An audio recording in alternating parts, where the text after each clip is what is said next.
Well, hello there and welcome to issue number 79, and this issue is all about the Capricorn and the Dragon. So if you are this Western Eastern combinations, just check on the dates prior to the video, and that will confirm your thoughts, because as we know, with Capricorn, they lead into the next year, so you have to, you have to check that out very thorough. So just be very wary what the dates are, and then you'll be able to find out. Okay, right, let's start straight at the beginning. What happens here? Well, we've got the confident, flamboyant, mythical, fantastic dragon. I mean, this is the pinnacle of the Eastern astrology, and couple it with the very pragmatic, solid, gets to where they've got to go at all costs Capricorn. If you're talking about a survivor or someone who doesn't let emotion cloud their decisions and their business thoughts or anything like that, then the Capricorn's the one, and it could be argued that they're the top of the Western, for that sense of just drive and getting to the summit regardless. So what happens when the two come together? Well, you'll notice even very young, and this child starts school, the primary school, etc. like that, you haven't got the necessarily very confident dragon that, when he starts school, he's a bit of a daredevil, doesn't do very well with authority at all. It's because they've got such an innate knowledge that they know they're going to succeed, and they don't really need to listen to anybody. They feel as though it's their sort of their calling. Now, even it's very, very amazing how young they sort of know this from. So they can give the parents a bit of a hard time. But with the Capricorn in here, that softens it up. They're decent for their parents, but they're not so flamboyant, and they're not so strong in the sense of boldness and a bit pushy. They're not that at all. It helps them step back a bit. They've got an inner confidence and a silent confidence, but it's not outwardly showy like other dragons, where they know that they're tops, and they know that they have that inner confidence, but it checks them back a bit, the Capricorn, and it makes them a little bit more respectful for authority and a lot more respectful to their parents. So they are, out of all of the dragons, the easiest to handle in that sense. They will take advice. They won't want to move out exactly when they get to 16 or 17. They may stay around. So let's take them through. They're going through their primary school, senior school, going on to university. With whatever career they've chosen, they're going to succeed. It's a given. And as I say, it's whether they stay at home, long enough before they've fledged the nest. Dragons tend to leave very young, as soon as they can, really, and they just go off and they make their way. They're a lot better children when they're older, if you know what I mean. They've got the respect comes out a lot more when they're older, and they can be very, very generous to their parents, and all their family members can be very, very good like that. Excellent generosity. But with the Capricorn there, I can imagine them staying at home quite a bit longer, and they're not so frivolous with the cash. Yes, they're all going to be sitting on a pot of gold. The Dragon and the Capricorn mixture is going to be sitting on a pot of gold, but they're not going to be willing to dish it out so easy.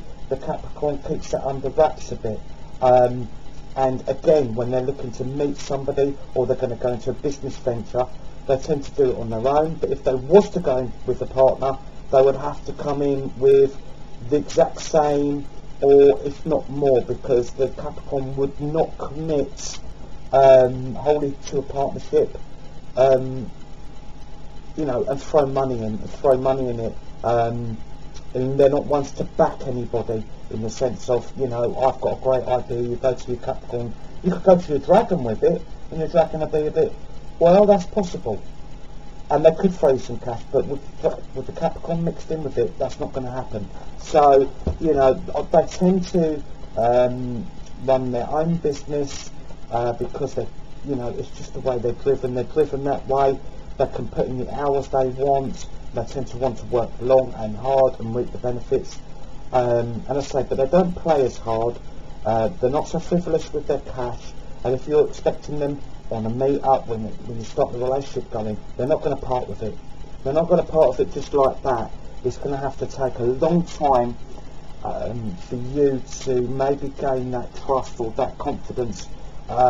Because, okay, yes, you'll be looked after, but they won't be like the other dragons in the sets who will, you know, basically get you what you wanted. You know, nothing would be too much. Well, with this combination, there are limits. I wouldn't say they're frugal, but I say they're so much more careful.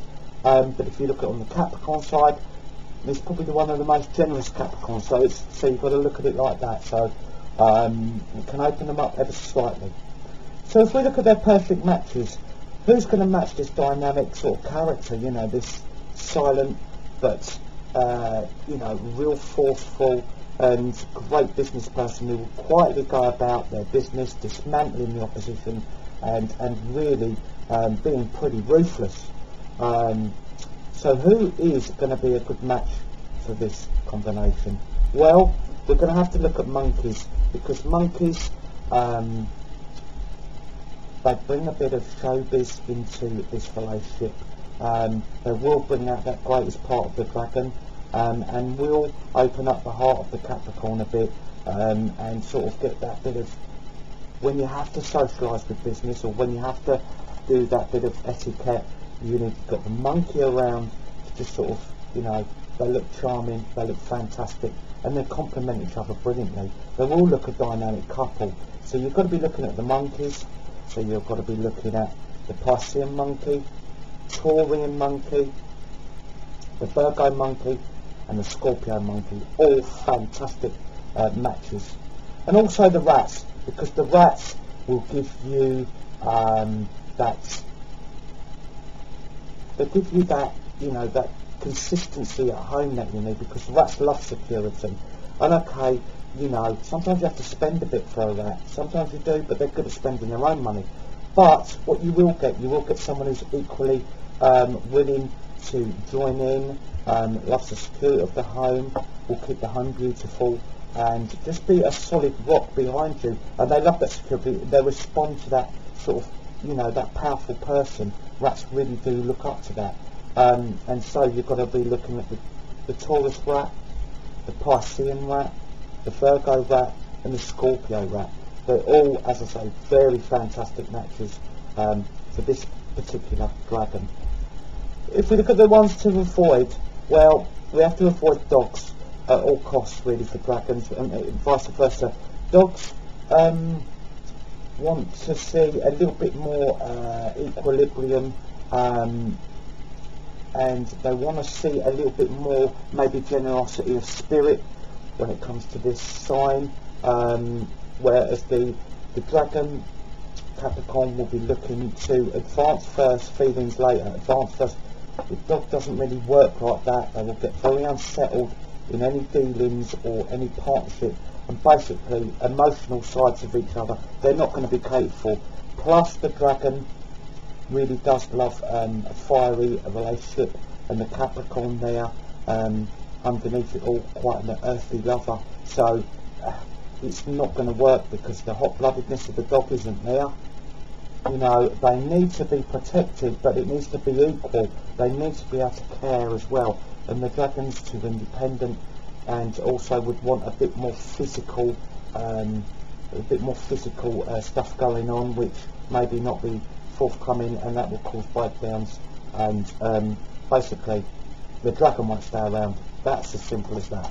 We have talked in the past of the dragon, if not being listened to, up in sticks and just going, you know, even from what outwardly seems a concrete relationship. If they feel as though they're being taken advantage of, or you're not being listened to, or they're just there as the, you know, as the the breadwinner, or just there for, you know, somebody to do the washing, etc., like that. They will up and go.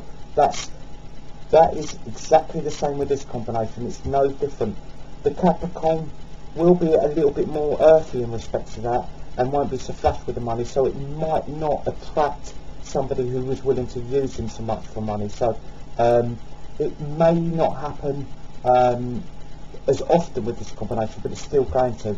If you don't listen, if you don't take notice at all, and really be sort of a bit of an admiring, one of the admirers, in the sense of when you listen devoutly, they will go. That's it. You don't need to worry about if you're going to come home to them, because you won't, or they won't come home to you. So just be very wary of that. We'll find the right partner, and hopefully that never happens.